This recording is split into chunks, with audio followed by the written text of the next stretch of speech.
সত্যি বলতে ইয়াসরাজ ফিল্মস অর্থাৎ ওয়াইআরএফ এবং আদিত্য চোপড়া ওয়ার টু কে নিয়ে যেভাবে প্ল্যান করছে সেভাবে যদি তারা এক্সিকিউট প্রপারলি করতে পারে তাহলে কিন্তু রজনীকান্তের আপকামিং প্রজেক্ট কুলি সেই পার্টিকুলার প্রজেক্টটা কিন্তু আমাদের নর্থ ইন্ডিয়াতে জাস্ট ঠাঁই পাবে না, জাস্ট কোনো সুযোগই কিন্তু পাবে না। মানে একাই রাজত্ব করবে কিন্তু কোথাও গিয়ে ঋত্বিক রোশন, এবং একাই কিন্তু কোথাও গিয়ে সমস্ত সিঙ্গেল স্ক্রিনে রাজ করবে হচ্ছে কি ওয়ার টু। হ্যালো গাইস, আমি Deep and welcome back to my channel Deep exclusive. So এখন আমি এই ভিডিওর মধ্যে যে বিষয়টাকে নিয়ে কথা বলতে এসেছি প্রচন্ড কিন্তু ইম্পর্টেন্ট এবং বিষয় করে আমি কিন্তু প্রিভিয়াসলি কথা বলেছিলাম যে আমাদের ধূমকেতু ধূমকেতু কিন্তু 14th অগস্ট কিন্তু কোথাও গিয়ে মুক্তি পাচ্ছে, এবং সেই ধূমকেতু আহ, যদি ওয়াইআরএফ সিঙ্গেল স্ক্রিনের সঙ্গে নো শো শেয়ারিং করে তাহলে কিন্তু ধূমকেতু কিন্তু বিপদে পড়তে পারে।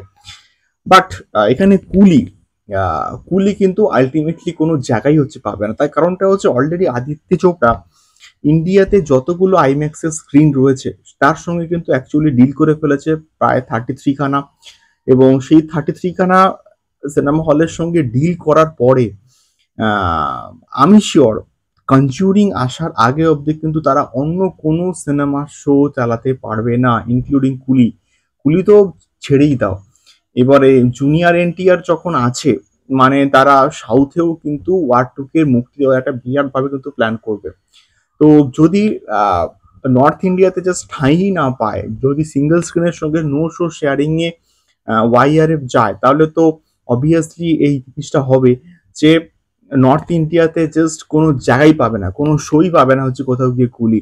এবং ইনক্লুডিং যদি যেহেতু জুনিয়র এনটিআর এর একটা সাউথে ক্রেজ রয়েছে, তো যদি সাউথে প্রপার ভাবে কিন্তু মুক্তি দেওয়ার চেষ্টা করে ওয়াইআরএফ তাহলে কিন্তু ওয়াইআরএফ এর অবশ্যই রজনীকান্তের একটা হিউজ ফ্যান ফলোয়িং আছে, সেই জায়গাতে অবশ্যই কুলি একটা ভালো ব্যবসা করবে। বাট সেখানেও ইনস্ট্যান্ট জুনিয়র এনটিআর এর জন্যও কিন্তু কোথাও গিয়ে ওয়ার টু একটা ভালো রকমের কিন্তু ব্যবসা করতে পারে আমাদের সাউথ ইন্ডিয়াতে।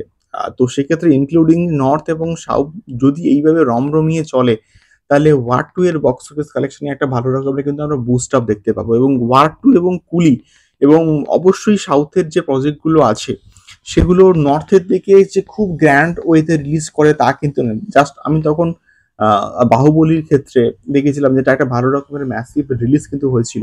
বাট স্টিল কোথাও গিয়ে মনে হয় যদি তারা এরকমটা করে তাহলে মনে হয় যে কুলি অনেকটা কিন্তু পিছিয়ে যাবে ওয়ার টু এর থেকে। দেখা যাক কুলির গ্র্যান্ড রিলিজটা কিরকম হয়, যেহেতু রজনীকান্ত আছেন একটা অডিয়েন্স কিন্তু দেখতে যাবে।